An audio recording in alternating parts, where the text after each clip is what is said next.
Dia- Diane J'entends Fumado, pas. Voilà. bonsoir. Donc, nous sommes dans les Jeudis d'Hébraïka et nous sommes très heureux de vous recevoir. Vous êtes actuellement dans le Maryland, aux États-Unis, et vous travaillez à Washington, au musée Memorial Museum, musée de l'Holocauste, comme l'on dit là-bas. Vous nous direz plus tard, parce que je pense que ça intéressera nos spectateurs, auditeurs, plus tard exactement ce que vous faites avec votre équipe à la recherche des dossiers, etc.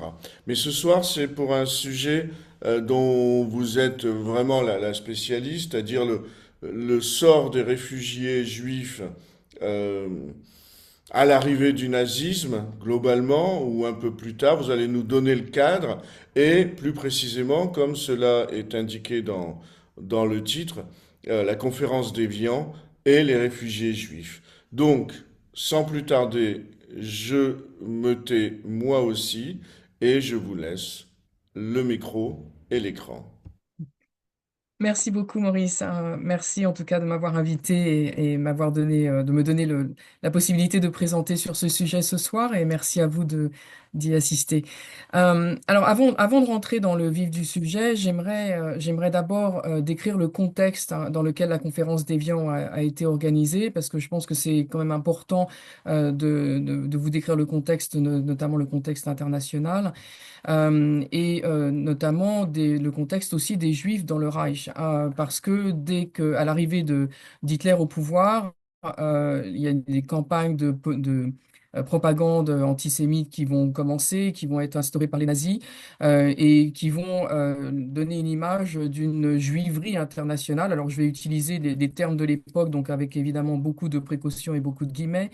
En fait, on a l'impression que les Juifs sont partout, il y a une espèce d'hégémonie juive. Or, pour représenter, en fait, pour remettre ça dans le contexte, les Juifs en Allemagne représentaient à peu près, à l'arrivée des nazis au pouvoir en 1933, représentaient environ 500 000 personnes, c'est-à-dire un petit peu moins d'1% de la population allemande. Et en fait, ces Juifs qui vont être sous la dictature des nazis vont fuir majoritairement à partir de 33, mais majoritairement entre 38 et 39. C'est vraiment à partir de 38 et 39 qu'à peu près la moitié des Juifs d'Allemagne va partir. Et en fait, avec l'expansion territoriale du Reich, donc progressive mais très rapide, notamment avec l'Anschluss, donc l'intégration et l'annexion de l'Autriche par le Reich, cela va ajouter 200 000 juifs donc dans l'intégralité du Reich, dans le Grand Reich. À partir du moment où l'Autriche rentre dans le Reich, il va y avoir la même politique antisémite appliquée à l'Autriche, les mêmes lois antisémites, les mêmes persécutions antisémites. Et ce qui fait que il va y avoir les mêmes panneaux que l'on va voir à Vienne. Et là, vous avez l'exemple d'une photographie donc, qui a été prise à Vienne en 1938 avec des passants devant un restaurant sur lequel a été appliqué donc, cet écriteau qui dit que les Juifs ne sont pas les bienvenus donc dans ce restaurant. Et cette politique va s'appliquer donc à chaque fois que l'Allemagne va soit annexer un territoire, soit envahir un territoire. Et ce qui est important, c'est ce tournant de l'année 1938. Donc, je passe très rapidement sur les années 33-38, mais le tournant de l'année 38, je veux vraiment prendre un petit peu de temps pour insister sur cette période-là, parce que la chronologie est cruciale. La chronologie, elle est extrêmement importante, et même la chronologie très fine de cette période, parce que là, vous voyez que sur ces diapositives, il y a d'abord l'annexion de l'Autriche en mars 1938, donc l'Anschluss, puis la conférence d'Évian du 6 au 15 juillet 1938, et puis la nuit de cristal en novembre 1938. Alors j'ai mis la nuit de cristal d'une autre couleur, les couleurs ne sont pas codées du tout, hein, mais j'ai mis juste une autre couleur pour montrer que la nuit de cristal a lieu après la conférence d'Évian. Ce qui veut dire que ça, c'est très important parce que les Juifs qui tentent de fuir le Reich, en tout cas jusqu'à la nuit de cristal, ont tenté d'abord de s'adapter aux conditions, aux nouvelles conditions, de s'adapter aux persécutions, de continuer d'essayer de vivre autant que possible, et en même temps, pour ceux qui voulaient partir, de rassembler les documents nécessaires, on verra après de quels documents il s'agit, mais les documents nécessaires pour partir. Ce qui veut dire qu'ils étaient, en fait, ils prenaient ces décisions en temps réel, avec les informations dont ils disposaient. Nous, on connaît la suite de l'histoire. Nous, on connaît la fin de l'histoire. Nous, on sait ce qui s'est passé après la conférence d'Évian. On sait que la nuit de cristal s'est passée.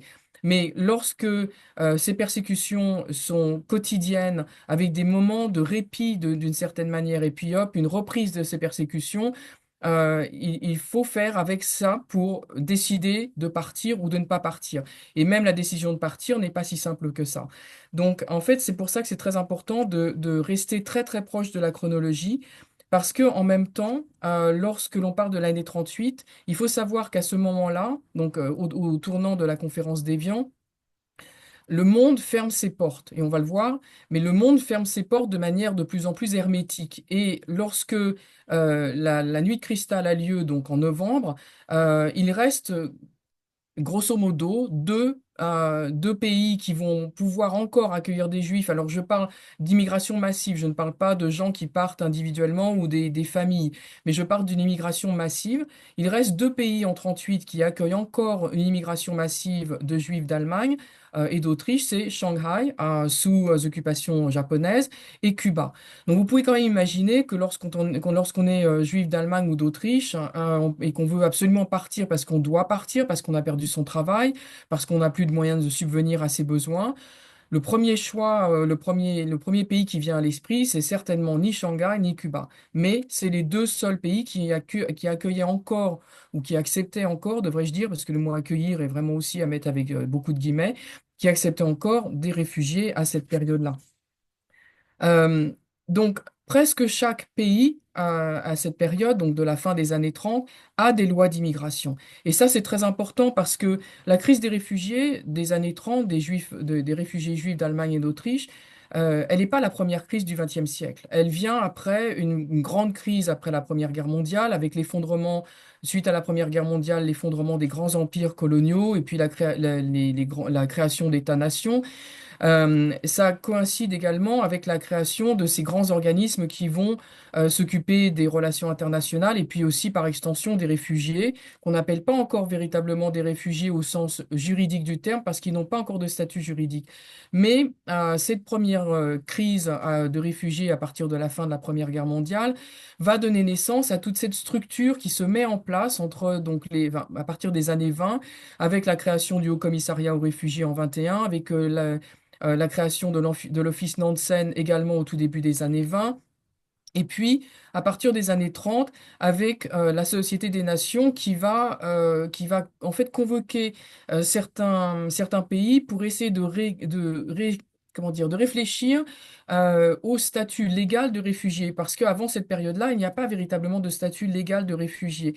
Et ce qui est important, c'est que ça commence à partir de 33, où il y a des réflexions, il y a donc des conférences intergouvernementales qui vont rassembler plus ou moins les mêmes pays que la conférence d'Évian, donc en 38, mais ça vous montre que la conférence d'Évian n'arrive pas dans une espèce de trou noir, comme ça, en fait, de vacuum, en fait, elle arrive dans un contexte d'aide aux réfugiés ou de tentative d'aide aux réfugiés, et notamment de tentative de réponse à partir des années 20. Je rappelle quand même que le passeport Nansen avait été attribué aux Russes et puis aux Arméniens, aux Syro-Chaldéens, aux Assyro-Chaldéens. Donc en fait, c'est des choses que la Société des Nations et les grands organismes ont réussi à faire, mais jusqu'à présent, jusqu'aux années 30, ils n'avaient pas véritablement réfléchi à un statut des réfugiés. Or, c'est à partir de là qu'on va y réfléchir. Euh, donc, ça coïncide avec donc, février 38, c'est quelques mois avant la conférence d'Évian, et il y a toujours cette espèce d'embryo de statut des réfugiés qui commence à voir le jour, et même comment dire, des plans aussi pour relocaliser les Juifs d'Allemagne et du Reich en général. avec des plans qu'on ressort un petit peu des tiroirs, qui ont déjà existé avant, comme le plan de Madagascar, par exemple, comme le plan de la Basse-Californie, ou le plan de l'Alaska. Il va même y avoir une idée de créer une espèce de colonie juive ou un territoire de peuplement juif en Alaska. Donc on essaie de chercher en fait tout un tas de solutions comme ça qui sont plus ou moins viables ou faisables les unes que les autres, mais en tout cas, ce qui est sûr, c'est qu'à partir de 1938, le monde est quasiment divisé en deux. D'une partie, les lieux où les Juifs ne peuvent plus vivre parce qu'ils sont persécutés et n'ont plus les moyens de subvenir à leurs besoins.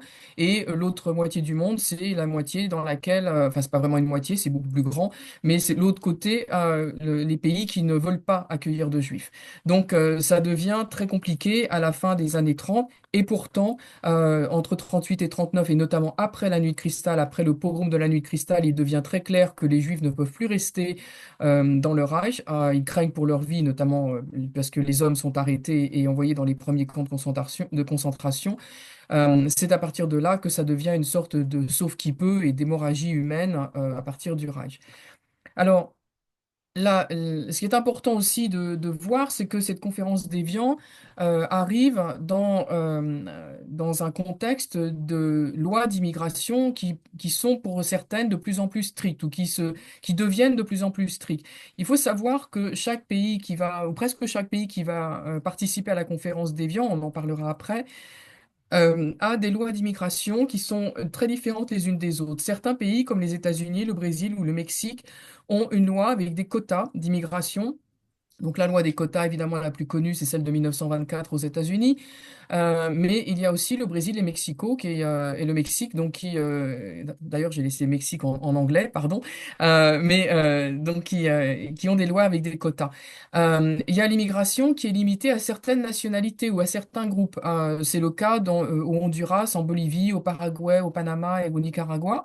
Et puis il y a d'autres pays qui limitent leur immigration à certains métiers et d'autres comme la Grande-Bretagne, l'Irlande ou la Nouvelle-Zélande, qui, elles, vont en fait n'acceptent que des gens qui ne seront pas à la charge de l'État. Donc c'est important parce que toutes les personnes qui sont indigentes ne peuvent pas prétendre à immigrer dans ces pays. Or, on sait pertinemment que les Juifs qui partent du Reich, qui fuient le Reich, n'ont pas le droit d'emporter quoi que ce soit. Ils sont spoliés avant, ils sont de toute façon on leur retire tout moyen de subsistance, ils n'ont pas le droit d'emmener de l'argent avec eux. Et puis, il y a des pays qui vont même renforcer leur loi d'immigration. Par exemple, il y a le Danemark qui va renforcer sa loi d'immigration avant la conférence d'Évian. Il y a la Hollande qui va, elle, restreindre l'immigration dans une de ses colonies, au Suriname, par exemple. Et puis il y a l'Argentine qui va, elle, renforcer sa loi d'immigration une semaine après la conférence d'Évian. Donc vous voyez que ces lois qui existent depuis des années, ou parfois elles remontent à la fin du 19e siècle, elles sont progressivement renforcées dans les années 30. Alors même si c'est pas très clairement à l'égard des Juifs, parce que certaines sont, par exemple, il y a la Bolivie qui interdit l'entrée du territoire ou qui limite l'entrée du territoire aux Chinois et puis aux Juifs. Donc elles sont très restrictives, mais elles vont devenir encore plus restrictives donc à partir de 38. C'est donc dans ce contexte que le président Roosevelt, le président américain Roosevelt, va organiser la conférence d'Évian. Et en fait, les lois d'immigration, donc comme je l'ai dit, existent aux États-Unis avec cette loi des quotas qui existe depuis 1924 et que Roosevelt ne peut pas changer parce que pour changer cette loi, il faudrait qu'il ait le soutien du Congrès de toute façon. Et puis parce qu'il y a le contexte que je vais vous décrire, qui est en partie sur cette diapositive, n'est pas limité aux États-Unis, mais il est très fort aux États-Unis. Il y a une opinion publique qui n'est pas favorable nécessairement à l'accueil de réfugiés et encore moins de réfugiés juifs. Il y a un antisémitisme très fort, non seulement aux États-Unis, mais dans d'autres pays. Ce n'est pas la raison principale des lois d'immigration, mais c'est un facteur qui joue et qui s'ajoute à d'autres facteurs dans les lois d'immigration et dans la restriction à l'immigration notamment autour des dates de la conférence d'Évian. Et puis, même si Roosevelt tente d'assouplir autant que possible enfin, cette loi d'immigration, en faisant rentrer dans la loi des quotas pour 1930, enfin, à partir de 38, les Juifs d'Autriche, donc qui sont intégrés à cette loi des quotas, il n'y a que à peu près 27 000, un peu plus de 27 000 visas qui sont accordés en 1938 et seulement 71% vont être honorés. Et en fait, il faut savoir que à partir du moment où la guerre commence, la guerre éclate, il va y avoir des années d'attente pour obtenir des visas aux États-Unis et donc l'entrée aux États-Unis devient de plus en plus compliquée et il y a plus de 300 000 juifs qui sont, enfin 300 000 personnes, dont la majorité des juifs, qui sont en fait sur des listes d'attente pour rentrer aux États-Unis. Alors, juste une petite chose. À chaque fois, je vous mets la référence de la source sur ces diapositives. Je sais que ce sont des liens assez longs à copier, mais en tout cas, s'il y a des liens qui vous intéressent, n'hésitez pas à contacter Maurice ou à me contacter. Maurice peut partager mon adresse email au musée. Si vous avez besoin de certains de ces liens, je vous les enverrai de toute façon. Celui-ci vient de notre site internet et vient notamment d'une partie de l'exposition qui est en ligne, qui s'appelle Les Américains et l'Holocauste. Et c'est une exposition qui est une exposition temporaire au musée actuellement, enfin depuis quelques années, et pour laquelle on a une partie qui est mise en ligne, notamment pour les étudiants.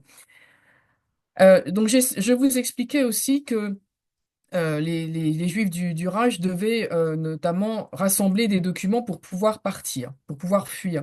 Or, c'est pas seulement demander un visa. Déjà, la demande de visa est compliquée en elle-même, mais il faut notamment remplir ce formulaire de demande de visa. Il faut rassembler tout un tas de documents. Pour certains, ils ont des dates d'expiration. Et ce qui veut dire que il faut non seulement rassembler tous ces documents, mais dans un temps limité. Et si un des documents a expiré, il faut le redemander. Et entre-temps, il faut que tout cela s'emboîte, que tout cela coïncide dans un contexte de persécution quasi quotidienne, et en se disant que de plus en plus de pays refusent les réfugiés juifs. Donc ça devient de plus en plus compliqué à partir de 38. Mais vous voyez, donc là, c'est une partie des documents qui sont les principaux documents que j'ai donc mis sur cette diapositive. Et il faut essayer d'obtenir tout ça avant d'acheter soit un billet de train pour traverser les frontières avant d'aller prendre un bateau quelque part, ou prendre un bateau à Hambourg, par exemple. Donc il faut faire tout coïncider. Et puis évidemment, les compagnies maritimes, en plus de ça, vont augmenter leur prix parce que ben, évidemment, c'est assez facile de profiter de cette situation. Et donc, tout cela mis bout à bout fait qu'en 1938, pour le cas des États-Unis, pour essayer de partir aux États-Unis, il y a 2 ans d'attente pour l'obtention d'un visa. Donc, vous imaginez que, encore une fois, avant la conférence d'Évian et avant la nuit de cristal, il n'y a pas encore d'urgence véritablement à partir. En tout cas, l'urgence n'est pas forcément évidente pour les Juifs du Reich. Mais à partir de la nuit de cristal, vous imaginez que 2 ans, c'est quasiment impossible enfin, à s'imaginer pour des Juifs à ce moment-là. Et alors, je vous ai mis cette diapositive avec une sélection qui peut paraître un petit peu étrange, mais pendant ce temps-là, nous, on regarde ça du côté de la conférence d'Évian, du côté des lois d'immigration, du côté des Juifs du Reich qui essaient de partir. Mais le reste du monde continue à vivre normalement. Qu'est-ce que savait le reste du monde? Qu'est-ce que faisait le reste du monde en 1938? Eh bien, le reste du monde continuait de s'amuser, de lire, d'écouter des musiques, des chansons, d'aller au théâtre, d'aller au cinéma. Mais ce qui est intéressant, c'est que l'année 1938, elle est aussi très très riche en culture, avec l'apparition de tout un tas de choses, hein, notamment Spirou. Alors, je sais que Spirou n'est pas français, que Tintin n'est pas français non plus, que c'est belge, mais on lit Spirou en français et on lit en France et on lit Tintin en France. Ce qui est intéressant, c'est que d'un côté de l'Atlantique, on a un petit bonhomme, un petit groom qui essaie de divertir en fait les foules. Et puis on a le Sceptre d'Ottokar, l'album le plus politique d'Hergé. Le Sceptre Hergé n'a pas fait d'album très très politisé. Or, le sceptre d'Ottokar, il est extrêmement politisé et il arrive en 1938. Et de l'autre côté de l'Atlantique, alors on a des super-héros. Il faut savoir que Superman naît en mai 1938, donc l'Amérique a besoin de super-héros dans un contexte très compliqué. Vous savez aussi sans doute que tous les grands comics, les grands super-héros des comics américains, enfin, en tout cas une grande partie a été créée par des réfugiés juifs ou des gens, des descendants de réfugiés. Et en fait, c'est intéressant de voir qu'en 1938 apparaît Superman. Et puis, en France, les gens vont au cinéma, ils vont se divertir avec des films qui, par la suite, deviendront des grands classiques du cinéma français, comme Quai des Brumes. Aux États-Unis, vous avez aussi des grandes comédies américaines, Bring Up Baby avec Audrey Hepburn et Cary Grant. Vous avez aussi la création, c'est en train de se faire, de Fantasia, qui est quand même extrêmement intéressant parce que ça utilise beaucoup de compositeurs allemands. Donc vous avez en fait tout le reste du monde qui continue de s'amuser, qui continue de vivre tout à fait normalement. Et je pense que c'est intéressant de remettre ça dans un contexte parce que le monde entier ne s'intéressait pas particulièrement ou forcément à la conférence d'Évian ou au sort des réfugiés. Pendant ce temps-là, il y a quand même des articles qui paraissent dans certains journaux. Et cette caricature est parue dans le New York Times, donc quelques jours avant la conférence d'Évian. Elle parle d'elle-même, je pense. C'est donc ce personnage qui est pas identifié clairement comme un juif, mais qui porte une calotte quand même sur la tête, qui est identifié comme un non-arien, qui n'a qu'un petit baluchon pour partir et qui est assis au croisement de la swastika, enfin au centre de la swastika, et avec ces signes, ces quatre signes lui intimant l'ordre de partir. Or, à chaque branche, chaque fin de branche de la swastika, il y a un stop, donc ça veut dire qu'il n'a vraiment plus de lieu où aller. Et le seul espoir, c'est en fond, avec ces espèces de rayons qui font un peu rayons de soleil, la conférence d'Évian. Donc ça, c'est paru quelques jours avant la conférence d'Évian dans le New York Times, qui en fait représentait l'ultime espoir pour les réfugiés juifs à ce moment-là. Et je pense que c'est extrêmement intéressant parce que cette organisation de la conférence d'Évian, elle montre à quel point c'était presque le dernier espoir à ce moment-là. Or, l'organisation de cette conférence, elle est particulièrement compliquée. Pourquoi? Parce que déjà, Roosevelt ne pouvait pas l'organiser sur son territoire, pour toutes les raisons que je vous ai décrites auparavant. Et le premier pays qui avait été choisi était la Suisse. Or, la Suisse a refusé d'accueillir la conférence. La Suisse, je vous rappelle que la Suisse va aussi tamponner les passeports, les documents avec un J. Les documents des Juifs qui tentaient de partir ou de traverser la frontière vont être tamponnés d'un J rouge. Donc la Suisse refuse d'avoir maille à partir d'avoir quoi que ce soit à faire avec la conférence d'Évian et refuse de l'accueillir. Or, en 1938, il n'y a pas grand monde qui peut accueillir cette conférence et la France va être le second choix et la France va accepter d'accueillir la conférence à Évian, ce qui est quand même assez compliqué parce que ça va être organisé extrêmement rapidement. C'est un peu la conférence de la dernière chance que Roosevelt organise en plaçant tout son espoir ou tous ses espoirs principalement dans les pays d'Amérique du Sud et notamment les grands pays d'Amérique du Sud comme l'Argentine et le Brésil dans lesquels Roosevelt pensait placer son espoir. Pourquoi? Parce qu'il y a des territoires gigantesques, ce sont des pays qui peuvent accueillir potentiellement beaucoup de monde, ce ne sont pas des tout petits pays. L'Argentine a une très forte population juive à ce moment-là, c'est la plus forte de l'Amérique du Sud. Euh, avec une immigration juive qui date enfin, je passe de l'Inquisition espagnole, mais en tout cas de la fin du 19e siècle, et qui pourrait, géographiquement, en tout cas économiquement, sans doute, absorber un nombre plus important de juifs. La même chose pour le Brésil. Or, on a vu déjà que l'Argentine va renforcer sa loi d'immigration une semaine après la conférence d'Évian. Bon, Roosevelt ne le sait pas encore lorsqu'il lance ses invitations à tous ces pays en mars. Il lance ses invitations aux pays qui sont des pays potentiels d'asile. Or, il y a des pays qui veulent absolument faire partie de ces négociations parce que ce sont des pays qui veulent se débarrasser des Juifs, c'est-à-dire la Pologne, la Hongrie, la Roumanie.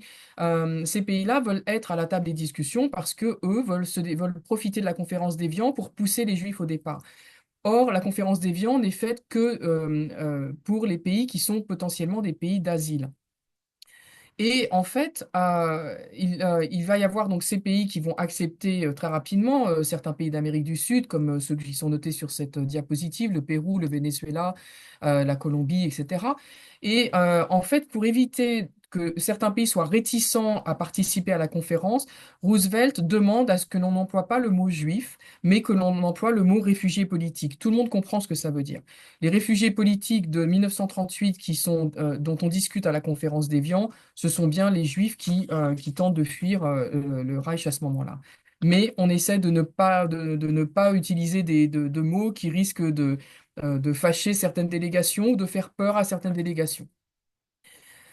Alors, c'est aussi, je vous ai mis ces deux photos, enfin, une qui est une affiche d'Évian-les-Bains et une de l'Hôtel Royal qui va accueillir les principales délégations.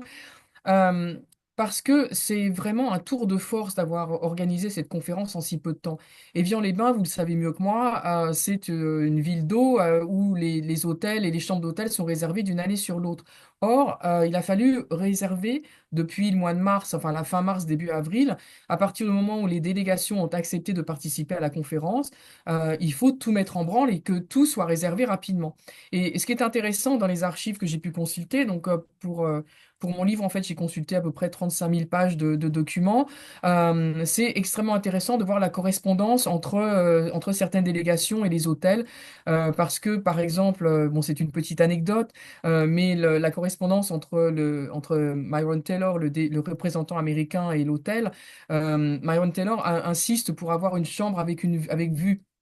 Je ne pense pas qu'il ait passé beaucoup de temps dans sa chambre, mais il y a il y a tout un tas de correspondances comme ça qui sont presque décalées par rapport à ce qui se passe et presque décalées par rapport à ce qui est discuté ou ce qui va être discuté à la conférence et qui montrent aussi la complexité de l'organisation de cette conférence. La Société des Nations va fournir du personnel, notamment enfin, des secrétaires pour prendre en note les minutes de la conférence. La conférence va être très largement payée enfin, subventionnée par les États-Unis, mais les délégations sont responsables des frais, de leurs propres frais pour leurs délégués. Vous imaginez bien que quand les pays reçoivent une invitation du président américain, du président Roosevelt, pour aller à Évian au mois de juillet, ça ne se refuse pas. Donc certains pays acceptent parce que après tout, c'est quand même un bon moyen de passer quelques jours à Évian. Pendant cette conférence, dans les archives, il y a les menus qui ont été comment dire, distribués et qui ont été faits donc à la conférence. Je peux vous dire une chose, c'est qu'ils ont absolument bien mangé, bu les meilleurs vins, la meilleure nourriture. Alors, je ne dis pas ça d'une manière cynique, je ne dis pas qu'il faille absolument que tous ces gens meurent de faim pour comprendre la situation des réfugiés, mais ce que je veux dire, c'est que cette conférence a été vraiment organisée en mettant les petits plats dans les grands pour discuter, pour discuter avec tous les représentants de ces délégations, pour discuter d'un sujet extrêmement compliqué. Euh, Chose aussi très importante, c'est que Roosevelt, comme je vous l'ai dit, plaçait tous ses espoirs dans les grands pays d'Amérique du Sud, notamment. En revanche, son représentant, Myron Taylor, était un peu plus, je ne veux pas dire pessimiste, mais en tout cas réaliste, parce qu'il a envoyé quelque temps avant la conférence, une lettre au représentant français, Henri Béranger, lui disant, je le cite, Nous devons admettre que le problème des réfugiés politiques est si vaste que que nous ne pourrons faire mieux pendant cette conférence que de lancer le mécanisme qui, sur le long terme, aidera ces pauvres êtres humains dont nous aurons à nous occuper. Ce qui est important ici, c'est sur le long terme. Pourquoi? Parce que à ce moment-là, encore une fois, il n'y a pas d'urgence, il n'y a pas encore de sentiment d'urgence. Donc, cette conférence, il faut bien l'inscrire non seulement dans la continuité de l'histoire des réfugiés, mais également dans cette idée que on avait encore le temps de les aider. On avait encore le temps de pouvoir créer un statut des réfugiés, de pouvoir essayer de trouver des pays, de négocier avec des pays. Il y a cette idée qu'on a le temps. En juillet 1938, on a encore le temps. Donc c'est vraiment quelque chose qui, dans cette petite phrase de Myron Taylor à Béranger, résume en quelque sorte l'atmosphère et l'idée de toutes ces délégations. Et puis, dans les archives, notamment, ce sont les archives de l'hôtel, il y a ce livre où toutes les délégations ont signé, elles ont été enregistrées. Donc, il y a 32 délégations à Évian, 32 pays qui ont participé, dont 19 sont des pays d'Amérique du Sud. Donc c'est vraiment très important. Et puis, le reste, ce sont des pays d'Europe, et en y ajoutant la Nouvelle-Zélande, le Canada et les États-Unis, pour ne citer que les grands pays. Mais les pays d'Europe, ce sont surtout les pays frontaliers avec l'Allemagne qui ont eux aussi accueilli beaucoup de réfugiés déjà, qui ont traversé les frontières entre 1933 et 1938, qui ont traversé les frontières soit légalement, soit illégalement, mais qui ont déjà accueilli beaucoup de réfugiés.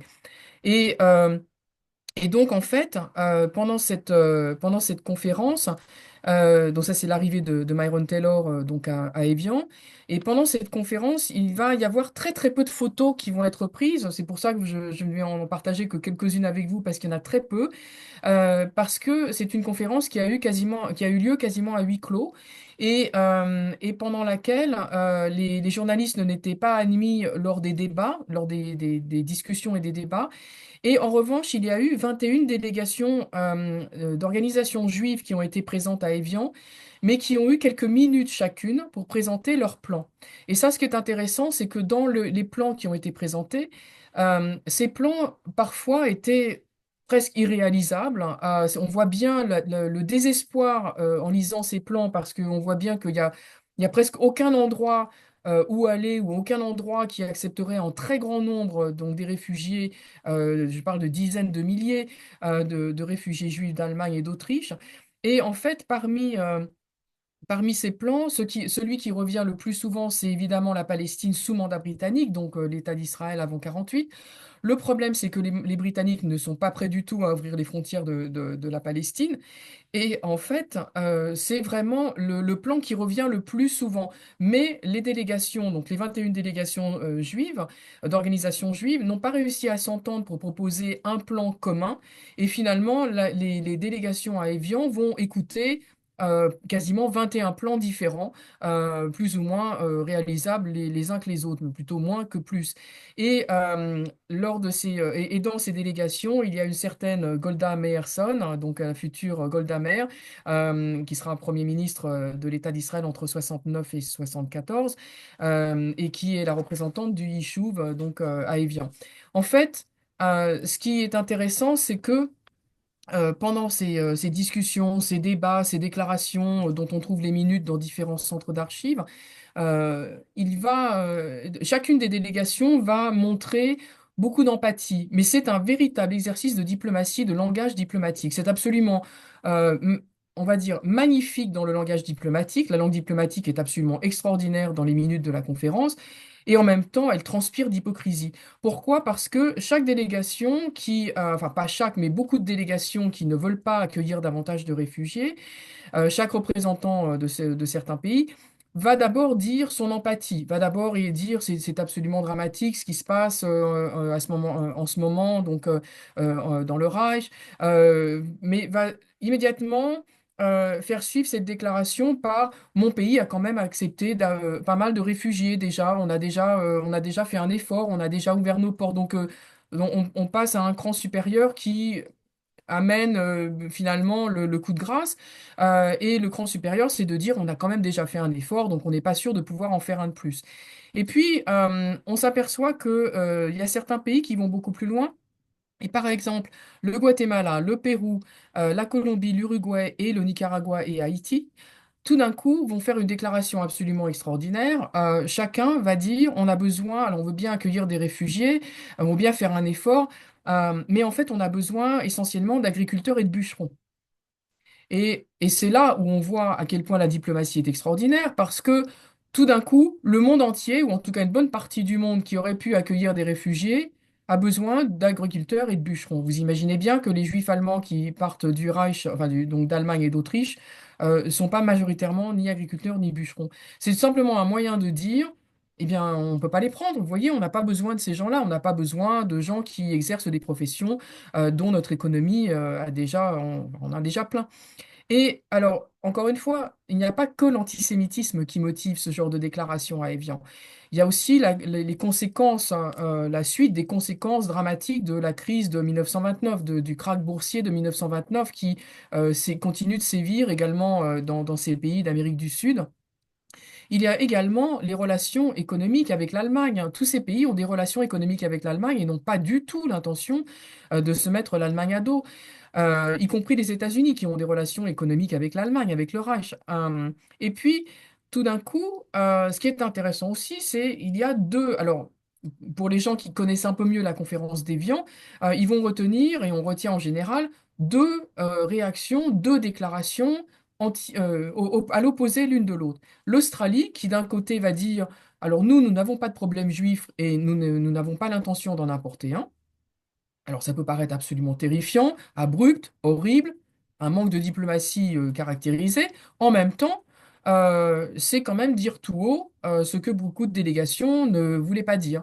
Parce que derrière on a besoin d'agriculteurs et de bûcherons, finalement, ça veut quand même dire la même chose. On lit entre les lignes, c'est moins flagrant, c'est moins abrupt, c'est moins difficile à entendre, on va dire, mais quelque part, le résultat est le même.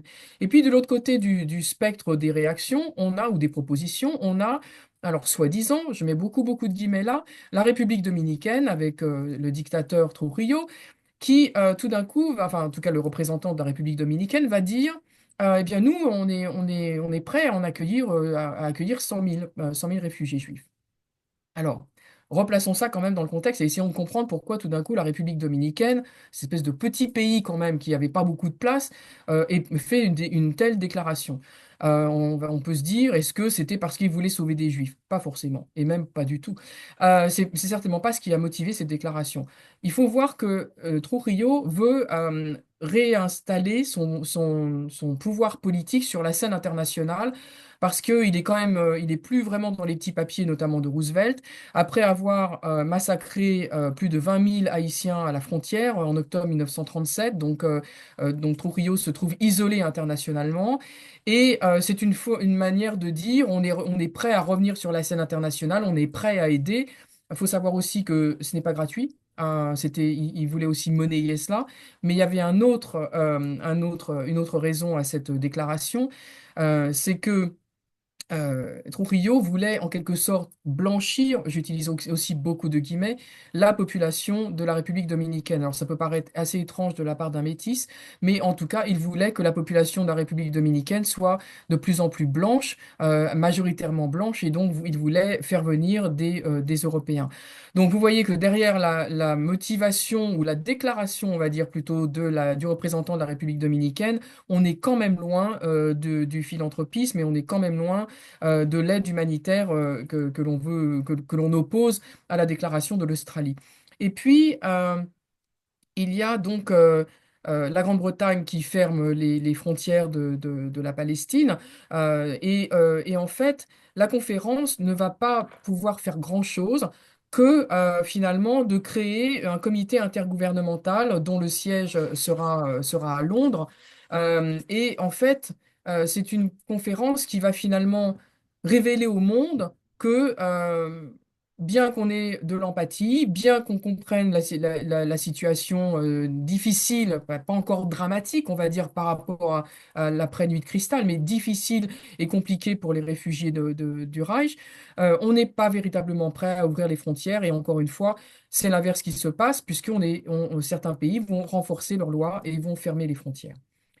Alors, on peut se poser la question si la conférence n'a pas été trop médiatisée. Pardon d'utiliser un mot qui n'existait pas à l'époque, donc un mot totalement anachronique, mais est-ce qu'il n'y a pas eu trop de publicité ou trop de réclame, comme on aurait peut-être dit, mais trop de publicité à l'époque de la conférence d'Évian et autour de la conférence d'Évian? Parce que Évian a été repris par tous les journaux des 32 délégations, donc, des pays des 32 délégations, il y a eu énormément d'articles sur la conférence d'Évian, et finalement, on peut se demander si la conférence avait eu lieu peut-être d'une manière, enfin, pas sous la forme d'une conférence, mais plutôt de négociations avec certains pays, de négociations beaucoup moins médiatisées, peut-être que la conférence n'aurait pas eu, peut-être que les conséquences n'auraient pas été les mêmes. Pourquoi?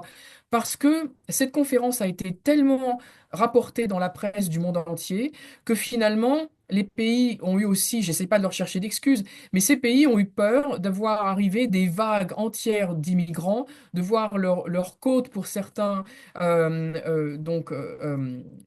assaillis par des bateaux d'immigrants juifs d'Europe centrale, et ils ne voulaient pas non plus, encore une fois, se mettre à dos l'Allemagne.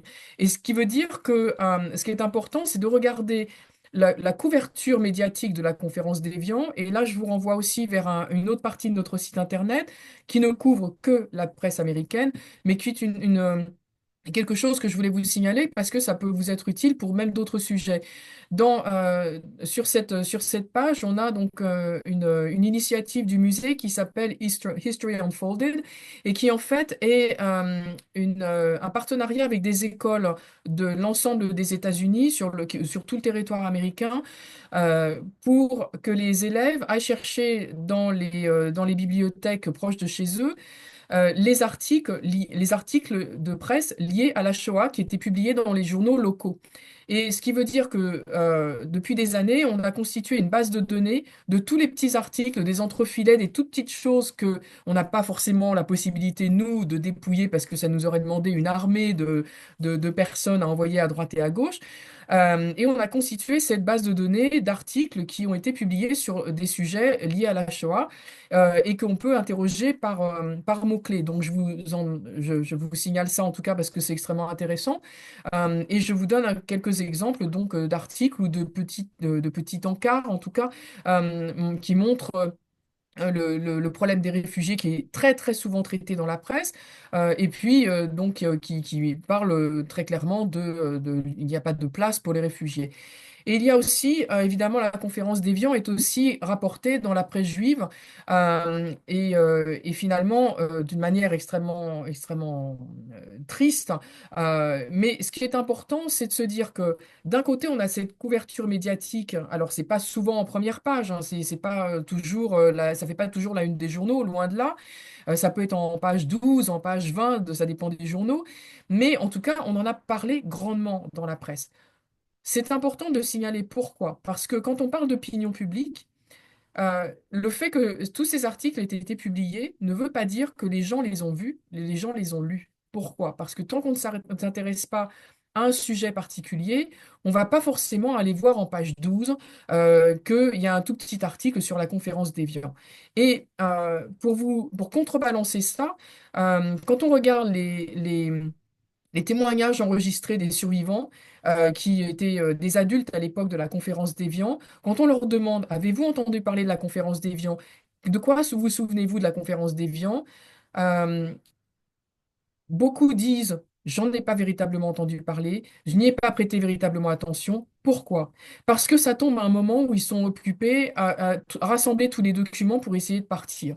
Et que finalement, ils ne voyaient pas forcément la conférence d'Évian comme la petite caricature que je vous ai montrée du New York Times, comme la solution à leurs problèmes, la solution qui aurait pu leur être apportée sur un plateau d'argent par d'autres pays. Donc finalement, cette conférence d'Évian qui nous apparaît comme un point tournant, en tout cas les conséquences de cette conférence nous apparaissent comme un point tournant de l'histoire, et peut-être passée inaperçue pour la plupart des gens à l'époque, et notamment pour la plupart des réfugiés ou des futurs réfugiés. Alors, quelles conséquences a eu cette conférence?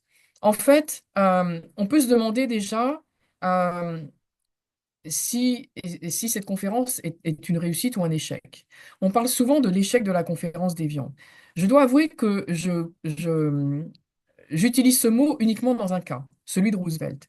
Parce que pour moi, un échec, c'est la définition d'un échec, c'est quand on a tenté de faire quelque chose. Roosevelt a essayé d'organiser cette conférence pour essayer de faire en sorte de trouver des solutions pour les réfugiés juifs. Mais les autres délégations qui sont venues à Évian, Elles n'ont même pas tenté de faire quelque chose. C'est au-delà d'un échec. C'est même pas un échec, c'est pire qu'un échec, puisqu'il n'y a même pas eu de tentative d'aide, de tentative de venir en aide ou d'apporter une solution aux réfugiés. Donc quand on dit l'échec d'Évian, pour moi, c'est une sorte de... c'est minimiser d'une certaine manière cet échec parce que finalement, c'est bien pire qu'un échec. C'est même pas une tentative pour la plupart des délégations qui ont été présentes. Et en fait, l'Allemagne, vous imaginez, je reviens à la presse allemande, mais l'Allemagne se délecte de cet échec, de ce qu'elle considère comme pire qu'un échec, ou même un succès de son point de vue. Parce que finalement, quand vous regardez les articles de la presse allemande, c'est les Juifs sont à vendre, personne n'en veut. Vous voyez, vous êtes là à nous critiquer, à critiquer la politique que l'on pratique à l'égard des Juifs, mais vous n'en voulez pas non plus. Donc finalement, qu'est-ce que ça veut dire? Que la conférence d'Évian a envoyé un message extrêmement fort aux nazis et au gouvernement du Reich en leur disant, eh bien, vous voyez, de toute façon, vous pouvez faire ce que vous voulez finalement avec les Juifs puisque nous ne ferons absolument rien. Donc, je ne dis pas que la nuit de cristal, c'est la conséquence de la conférence d'Évian, mais est-ce que la nuit de cristal aurait pu avoir lieu de la même manière avant Évian? C'est une question qu'on peut se poser. Alors, je ne fais pas d'histoire-fiction, on n'écrit pas l'histoire au conditionnel, mais c'est aussi important, encore une fois, de regarder la chronologie et la chronologie très stricte et très proche. Or, lors de la nuit de cristal, il y a 30 000 juifs qui sont arrêtés, donc des hommes essentiellement, enfin uniquement, qui sont envoyés dans les premiers camps de concentration, donc à Dachau et à Buchenwald. Là aussi, je vous renvoie vers une autre partie de notre site internet qui est en fait l'encyclopédie de l'Holocauste que vous pouvez interroger également par mots-clés. Vous avez énormément de photographies, d'articles et de petits films qui ont été réalisés à l'époque, donc qui sont accessibles en ligne. Euh, donc des films qui ont été faits par des amateurs et qu'on a mis en ligne pour montrer que les gens ont filmé. Et en fait, je voulais aussi partager avec vous quelque chose qui est un document qui, à mon avis, est extrêmement important parce que on parle toujours, en tout cas du côté des nazis, de la spontanéité du peuple allemand pour l'organisation de la Nuit de Cristal. Alors, on sait très bien que ce n'est pas la spontanéité du peuple allemand qui a organisé ce premier pogrom, mais ce document en atteste. Ce document vient de la collection des archives Harolsen, donc de l'International Tracing Service, que nous avons une version numérique de la collection des archives Harolsen. Et dans ces archives, nous avons donc enfin, ce document qui est une carte qui montre que cette personne, qui est Kurt Steinhardt, qui a été arrêté pendant la seconde nuit de la nuit de cristal, et enfin la seconde journée de la nuit de cristal, pardon, et en fait, non seulement il y a le tampon juif sur cette carte, mais ce qui est important, c'est que vous avez le tampon Judenaktion, donc qui montre que c'est une action anti-juive, une action donc qui a eu lieu donc le deuxième jour de la nuit de cristal, qui montre bien que ce pogrom n'a pas été organisé de manière spontanée par le peuple allemand. Et puis, chose importante, c'est qu'il y a eu un sondage réalisé juste après la nuit de cristal aux États-Unis pour demander aux Américains s'ils désapprouvaient en fait le traitement que les nazis infligeaient aux Juifs. Donc on est après la nuit de cristal, hein. 94% des Américains ont dit être en désaccord et désapprouver le traitement donc, que les nazis affligeaient, donc que les persécutions antisémites. En revanche, à la question êtes-vous prêt à accepter davantage de réfugiés juifs sur les territoires américains, 71% ont dit non. Donc vous voyez, c'est quand même très intéressant que même après la nuit de cristal, même après un pogrom, même après, enfin, la nuit de cristal a été aussi très reprise dans la presse, notamment la presse américaine. C'est même après la nuit de cristal, il y a 71% des Américains qui ne sont pas prêts à laisser les réfugiés juifs entrer sur le territoire. Et puis, je voudrais aussi revenir sur quelques chiffres, hein, et sur les conséquences pour l'immigration en fait après la conférence d'Évian. Quand je vous disais tout à l'heure que la République dominicaine avait dit on accepterait 100 000 juifs, en fait, entre 38 et 45, il y en avait moins de 1000, hein, il y en a 645 qui ont pu donc aller en République dominicaine.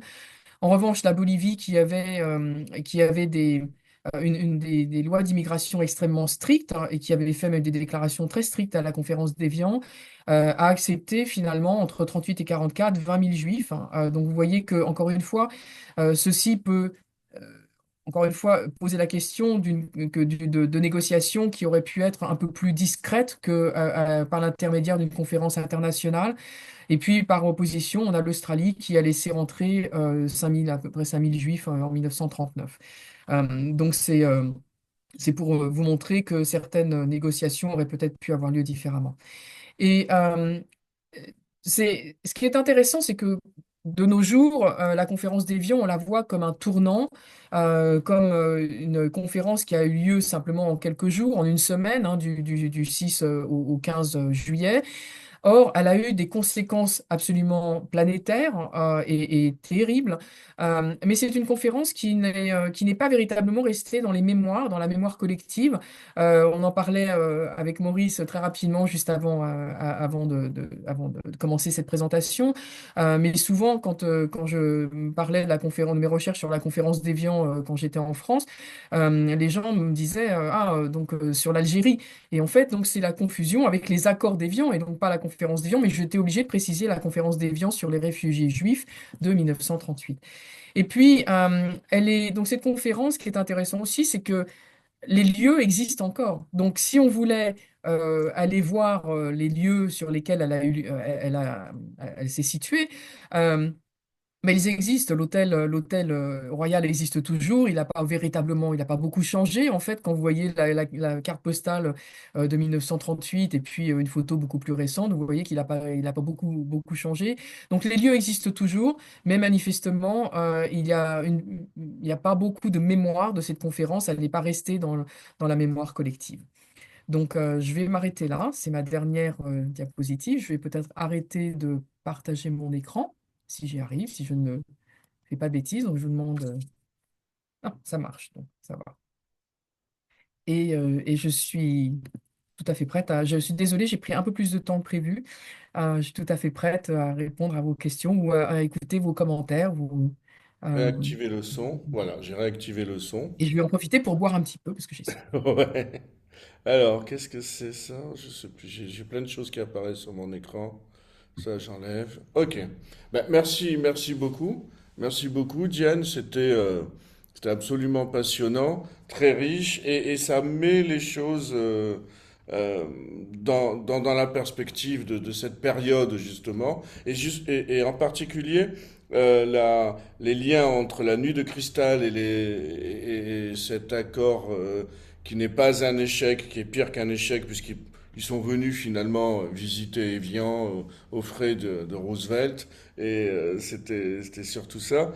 Ça c'est très intéressant parce que ça, autant on connaît dans l'histoire, autant c'est inscrit la nuit de cristal, autant cette réunion d'Évian, parce que finalement, il y a aucun accord, il y a rien qui en est sorti.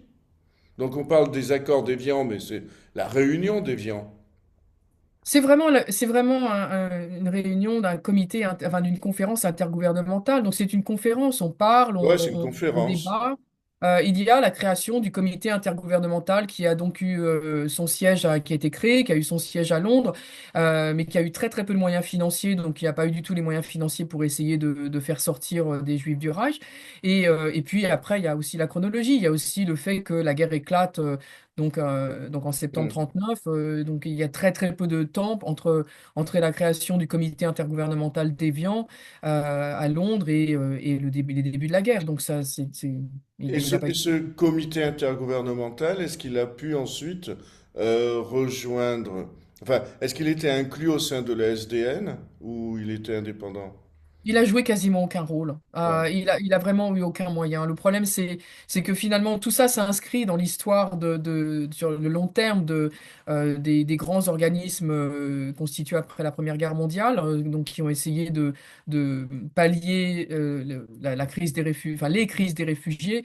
Mais tous ces grands organismes, finalement, n'avaient pas beaucoup de moyens, ni financiers, ni de pouvoir politique, ni de levier politique. Donc finalement, ils ont pu jouer un rôle de, euh, pour le statut des réfugiés, par exemple, puisque les négociations après la guerre ont repris Oui, pour avoir un statut des réfugiés. Donc finalement, la guerre a interrompu la progression du statut juridique des réfugiés qui a commencé dans les années 30.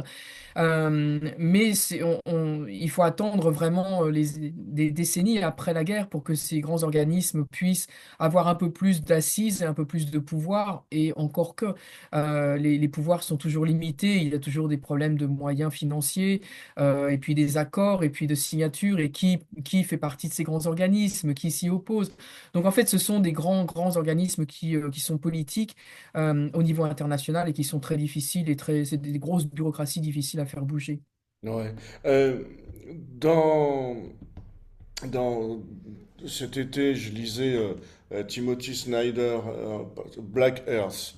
Et il y a tout un chapitre sur le sionisme dans ces années-là, quoi, dans les années d'avant-guerre, et comment le sionisme, finalement, était une idéologie à laquelle à la fois le gouvernement polonais, mais le gouvernement allemand, enfin, il refusait pas cette idéologie, il la trouvait plutôt intéressante. Tu as retrouvé ça dans tes recherches? Alors, on ne trouve pas de la même manière. En revanche, on n'a pas la même perspective parce que quand on a les hypothèses d'un plan sioniste ou d'une solution sioniste en fait qui sont présentées à Évian et c'est vraiment la solution qui revient systématiquement dans les plans des 21 délégations juives. Alors pas toutes, mais c'est la grande majorité des plans. La Grande-Bretagne balaye ça d'un revers de la main. De toute Ouais. façon, la Grande-Bretagne n'a pas l'intention d'ouvrir les portes de la Palestine sous son mandat. Donc c'est peut-être ce qui apparaît comme la solution la plus évidente et peut-être la plus réalisable dans le sens pratique du terme d'un point de vue des organisations juives. En revanche, d'un point de vue des participants à Évian, ce n'est pas audible Mais et pour, certainement pas de euh, la Grande-Bretagne. mais pour Snyder, c'est carrément aussi une idéologie, enfin une idéologie, oui, le sionisme. Il est même promu par le gouvernement polonais pour se débarrasser, pour inciter les Juifs à partir. Oui, et en fait, le problème, c'est qu'on n'entend pas ça à Évian parce que ces pays qui veulent se débarrasser des Juifs ne sont pas à la table des négociations. Ah ouais, Donc, ils ne peuvent pas pousser ces négociations-là. De toute c'est ça. façon, je pense que ils n'auraient pas véritablement réussi à faire basculer le choix ou les positions des délégations qui sont venues à Évian. Mais on n'a pas eu cet écho-là, on n'a pas cette vision-là des choses à Évian Mhm. parce que les pays qui voulaient pousser les Juifs à partir, n'étaient pas à la table des Ouais, négociations. Donc en fait, les pays comme la Pologne, la Roumanie écrit d'ailleurs et se plaint de ne pas pouvoir être à Évian parce que la Roumanie veut se débarrasser de sa population juive. Donc, en fait, tous ces pays qui veulent se débarrasser de leurs juifs, ouais, avec beaucoup de guillemets, ne sont pas entendus, ils sont pas présents, ils sont pas accueillis. Donc, finalement, ils se sentent aussi, d'une certaine manière, lésés. Et comme ils ne participent pas au débat, en fait, je pense que dans la conférence d'Évian, dans l'esprit de Roosevelt, c'était véritablement euh, espérer que ces deux grands pays, encore une fois, l'Argentine et le Brésil, entre autres, pour l'Amérique du Sud, ouvriraient leurs portes davantage. Alors, ça ne veut pas dire ouvrir leurs portes et ne seraient que les deux pays à accepter des réfugiés, mais ça veut dire qu'ils pèseraient davantage dans la balance. Or, ça n'a pas été le cas du tout. Et je pense que comme la conférence n'a pas duré très longtemps, Roosevelt aussi ne voulait pas euh, avoir à la table des négociations des pays qui étaient là pour, au contraire, pousser les Juifs au départ. Il voulait absolument avoir une discussion avec les pays qui potentiellement pouvaient les accueillir. mais là, en plus, pardon, je monopolise un peu, je laisserai la parole ensuite à Evelyne et à Anne, si elles le désirent. Mais là, en plus, le- non, c'est très intéressant le fait que ce soit pas un échec, puisque finalement, il n'y avait pas réellement de tentative. Donc, cette rencontre et cette fermeture euh, va, euh, va être effective et va rester effective, c'est-à-dire que non seulement il n'y a pas de tentative, mais rien ne va changer. Et ton premier livre sur le Saint-Louis le montre complètement. Oui, c'est ça. C'est en fait quand je disais que à partir de 38, quand les frontières se ferment de manière quasiment hermétique, en tout cas à l'immigration massive, hein, j'insiste bien, on ne parle pas encore une fois d'immigration individuelle, mais de massive.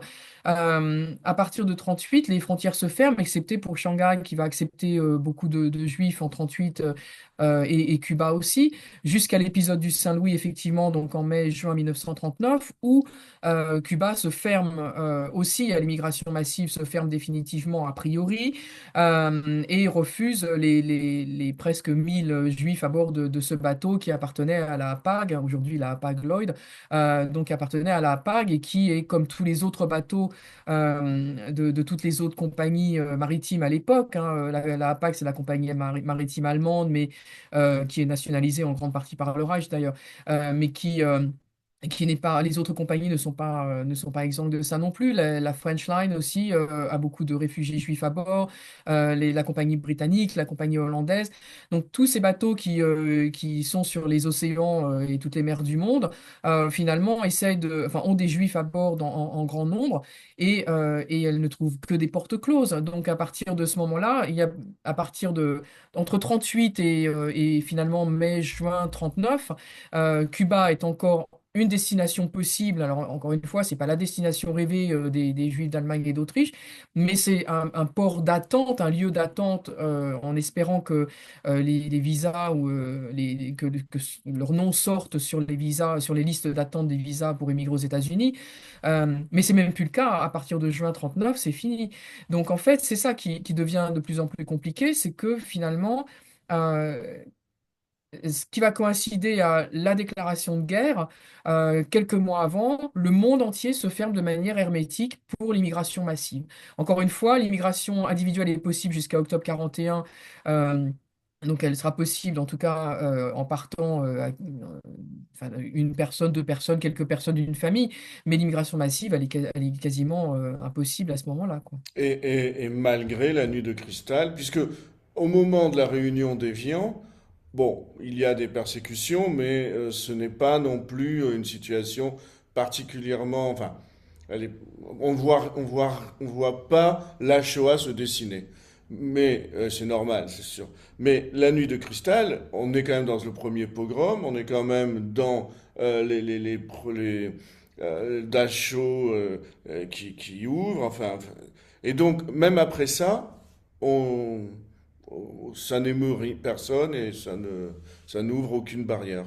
Alors, ça émeut les gens, mais ils sont pas prêts à faire quelque chose. Voilà, en Ouais, fait, c'est c'est ça. la c'est la grande distinction. Ouais, C'est oui, le nous sommes sondage était émus, hyper intéressant pour ça. on est ému, on a beaucoup d'empathie, on ressent quelque chose pour ces pauvres gens. Et puis, quand on demande est-ce que vous êtes prêt à faire quelque chose, eh bien non. En revanche, j'aimerais quand même nuancer un petit peu ça parce que lorsque j'ai effectivement fait des recherches enfin, sur le Saint-Louis, il y a quelque chose qui m'a beaucoup frappé finalement, c'est que dans les archives qui se trouvent aux Archives nationales à Washington, on trouve des lettres, alors des lettres qui ont été envoyées par des Américains lambda au département d'État, au président Roosevelt, à sa femme, et qui leur demandait de laisser rentrer les passagers du Saint-Louis, que l'on devrait appeler les réfugiés du Saint-Louis à partir du moment où Cuba les refuse, parce que jusqu'à temps que Cuba les refuse, ce sont des passagers légaux. Ils ont des documents légaux qu'ils ont achetés, qu'ils ont acquis. Pour débarquer à Cuba. Or, Cuba n'honore pas, je ne vais pas rentrer dans les détails, mais Cuba n'honore pas ses permis de débarquer. Et à partir du moment où ces passagers sont refusés à Cuba, ils deviennent des réfugiés. De facto, ils deviennent des réfugiés. Et quand ils sont donc devant les frontières américaines, ils sont en fait juste en face du port de Miami. euh, et là, on a un contraste entre la réaction du gouvernement américain et la réaction du peuple américain, en tout cas de certains Américains. Parce que dans les lettres envoyées au gouvernement, il y a des Américains qui disent, on voit toute la générosité de certains Américains qui disent, ce pays est une terre d'immigration, ce pays a vu arriver mes grands-parents, les a laissés rentrer, ce pays est une terre, enfin, pour des raisons religieuses, par charité chrétienne, laissez-les rentrer. Il y a des gens qui vont même beaucoup plus loin, qui disent, moi j'ai une grande maison, je peux accueillir une famille de 4 personnes. D'autres qui disent, moi j'ai une petite entreprise, je suis prêt à embaucher une ou deux personnes. Donc on voit cette générosité en fait qui abonde dans des lettres qui sont donc envoyées au département d'État. Et le département d'État a une réponse systématique. C'est cher monsieur un tel ou chère madame un tel, merci pour votre lettre. Nous avons la loi des quotas de 1924, nous ne pouvons pas déroger à la loi des quotas. Et en fait, c'est intéressant de voir, donc c'est pour ça qu'il faut enfin, moi j'aime pas trop les généralités parce qu'il y a toujours des exceptions, mais je pense que quand on parle de cette histoire des réfugiés, il faut toujours bien préciser à quel niveau on se place. Il y a l'histoire au niveau étatique, au niveau diplomatique, au niveau réponse politique officielle, réponse politique officieuse. Ça veut dire pratique sur le terrain, qu'est-ce qu'on fait sans publicité. Réponse de l'opinion publique, même si c'est un terme qui n'existait pas à l'époque, mais de ce que nous on appelle maintenant l'opinion publique. Euh, Réponse des journaux. Donc en fait, il faut vraiment bien préciser à chaque fois sur quel niveau, à quel niveau on se place, parce qu'il y a beaucoup de nuances et que les généralités n'ont pas grand sens en fait Mm. dans ce sujet, comme dans beaucoup de sujets d'ailleurs. Oui, tout à fait. Evelyne, Anne, je vous redonne le micro. Ah, mais c'est à vous de le réactiver.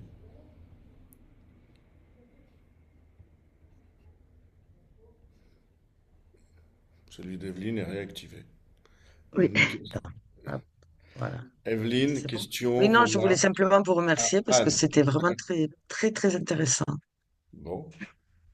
Oui, moi aussi, moi, ça me fait des tas de titres puisque ma famille vient d'Allemagne. Il y en a qui ont pu partir à Cuba, et de Cuba sont partis aux États-Unis. Bon, d'autres, bah, mes parents étaient partis en Palestine en 37 et ils sont venus en France. Non, pas en 37, en 36. Ils sont venus en France en 37, ma Ah ouais. sœur. Et, enfin bon, ça fait plein de sens pour moi puisque une cousine de ma mère a pu partir. Alors elle est partie à, à Singapour, oui, Ah bah, en 37, je crois, ou 38. mm. C'est la dernière de la famille maternelle de ma mère qui a pu partir. Bon. Est-ce que vous avez des témoignages, des documents? Est-ce que vous avez Ben oui, j'ai retrouvé grâce à MyHeritage un petit-fils de cette cousine de ma maman. Et alors là, il habite en Israël parce qu'en fait, c'est sa grand-mère, donc, c'est la cousine de ma mère, est partie donc à Singapour. Elle y a épousé un juif irakien. Ils sont partis en Australie. Donc, le père de celui avec qui je suis en contact est né en Australie, je pense, ainsi que son frère, qui est toujours en Australie, mais je n'ai pas de contact avec, alors que c'est ma génération. Mais il est un peu plus âgé que moi, mais pas. Et, euh, et puis le père donc, de Guy, le jeune cousin, a émigré en Israël, alors que oui, non, Guy est encore né en Australie. Et ils sont en Israël, enfin, ce sont des parcours, mais eux s'en sont sortis. Mm. Alors que toute la famille de ma mère est partie mes parents se sont mariés en novembre 35, oui, et ils sont partis en Palestine en février 36. Ma sœur est née à Tel Aviv en septembre 36, et ils sont venus en France en février 37. Ainsi que la sœur de mon père, sa mariée, 3 enfants. Enfin, après la Shoah, de tous. cela, il ne restait que deux, ma mère et ma sœur. Ah ouais. Mm. Et donc là, ça a été un parcours vraiment. Alors, une cousine de maman, plus jeune qu'elle, mais avec qui j'étais en contact jusqu'à la fin de ses jours, il n'y a pas longtemps qu'elle est décédée. Elle habitait à New York. euh, Me disait, mais la grosse bêtise de tes parents, c'est d'être parti en Palestine et non pas aux États-Unis, comme mon père a fait. Enfin, je pense que son père avait beaucoup plus d'argent que mes parents. Il y a ça aussi. Et puis, c'était pas si simple, hein. Je C'était sais. pas toujours simple d'obtenir un visa. Et oui. Parfois, Et puis, je crois qu'il y avait un problème de finances aussi. Ils étaient jeunes mariés. Le, le frère aîné, enfin le frère de mon père a financé leur voyage de retour de Palestine. Mm. Il est mort en 90 avec le remords avoir payé le voyage de retour. Enfin, retour. Il n'avait jamais vécu en France, mais venu en France, enfin, bon. Oui, toute cette histoire tout- toute ma famille est soit carrément allemande, soit sarroise. Côté de mon père, c'est la Sarre. Mais côté de ma mère, c'est moitié sarre, moitié allemande. mais Donc, votre histoire est extraordinaire parce que ça montre à quel point les choix, entre guillemets, parce que c'est pas choix, oui, mais les décisions que oui. on était forcé de prendre à l'époque, on les prenait en connaissance de cause de ce qu'on savait, mais on ne pouvait pas imaginer ce qui allait Non, arriver après. Et on pouvait pas, en fait, il n'y avait pas de pays finalement qui apparaissait comme le pays sûr, un pays Mm. d'asile, à part les États-Unis que l'on voyait comme tel, mais qui étaient inatteignables. Donc ça montre bien à quel point le fait qu'il soit revenu, enfin, qu'il soit revenu en Europe, oui. ça Mais montre à quel écoutez, la point France, on sera protégé en France. Mais ça, j'ai oui, la entendu France, ma mère le et les dire. droits de Elle a l'homme, pas etc. rappelé. Bien sûr, Euh, ça bien l'a sûr. tout- Oui, mais Oui, oui, ça illustre on bien ça. avait imaginé. Oui, et ça illustre bien ça, parce que c'est vrai que souvent on a ces questions, mais pourquoi ils sont pas tous partis si vite? Pourquoi ils sont pas tous partis au début? Pourquoi ils sont pas tous... Bon, ils sont Et, revenus. oui, Et et je combien pense de que fois? si on met bout à bout toute la complexité pour déjà prendre cette décision de partir, ça veut dire que quand on parle de juifs allemands et autrichiens, ce sont des gens qui sont nés dans ces pays depuis des Oui. enfin, qui vivent dans ces pays depuis des générations, Ils sont restés c'est allemands et qui sont restés allemands. Il faut l'un dire des que ma racines. mère est restée allemande, enfin, jusqu'à la fin de ses jours en 2011, il n'y a pas très longtemps. Elle est Mm. morte à 98 ans. Et, mais elle était allemande jusqu'au bout des ongles. Ah, C'était ben, vraiment- merci. Merci Evelyne pour ce témoignage et cela montre effectivement que lorsqu'on parle de réfugiés, on voit ces périples enfin, inimaginables finalement. Il s'agissait, et puis là, on voit la valise en permanence qu'on emmène d'un port à l'autre, qu'on emmène d'un endroit à l'autre. Oui, et j'ai des Diane, photos du bateau, de mes des... parents sur le bateau. Ouais, c'est ça.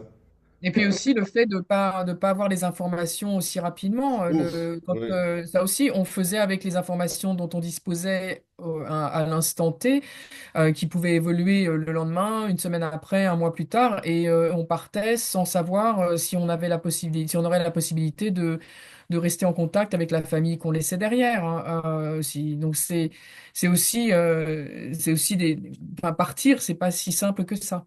Mm. Bien sûr. Toujours dans la famille alors maternelle de ma mère, c'est-à-dire carrément allemande, il y en a un, mari d'une cousine, qui est parti en Angleterre, depuis Dortmund, est parti en Angleterre, mais il n'a jamais pu arriver à faire venir sa femme et son fils. Ah oui. Mm. Alors là, j'ai des lettres que j'ai obtenues par Bader-Olsen. Ah C'est là très, là. très, Mm. très dur. Mm. Quelques mots sur Arelsen, Diane. Oui, ben, en fait, c'est ce que je disais très rapidement, on a la copie numérique des archives de Bad Arolsen, donc ce que l'on fait enfin ce que fait mon équipe au musée, on reçoit des requêtes donc de la part de survivants, de leurs enfants, leurs petits-enfants, leurs arrière-petits-enfants, ou de chercheurs ou de gens qui font des documentaires, donc des documentaristes ou de gens qui travaillent dans des musées, qui travaillent sur une exposition d'enseignants. Enfin bon, on reçoit des requêtes de plein de types de gens sur des individus et on effectue les recherches donc à la fois dans la collection des archives d'Arolsen et puis dans les collections du musée qui sont numérisées. Et on envoie donc le résultat de ces recherches. Donc, ce que vous avez reçu, ce que vous décrivez, si vous nous aviez contacté, on vous a envoyé donc la copie de ces archives, plus peut-être d'autres archives que l'on a au Oui. musée, si on a autre chose. Je n'ai pas réussi. Ma grand-mère, la mère de ma mère, avait trois sœurs, quatre sœurs et un frère. Donc j'ai réussi à avoir des renseignements sur deux sœurs, puis et la descendance donc d'une, mais impossible par Badarolset. Au début, il y a, je vais dire une dizaine d'années, j'ai eu affaire à une personne qui m'a vraiment, qui cherchait vraiment, et puis d'un coup, hop, vous trouvez tout sur Internet. Ah ben non, moi, je n'ai pas réussi à trouver. J'ai plus avoir le contact.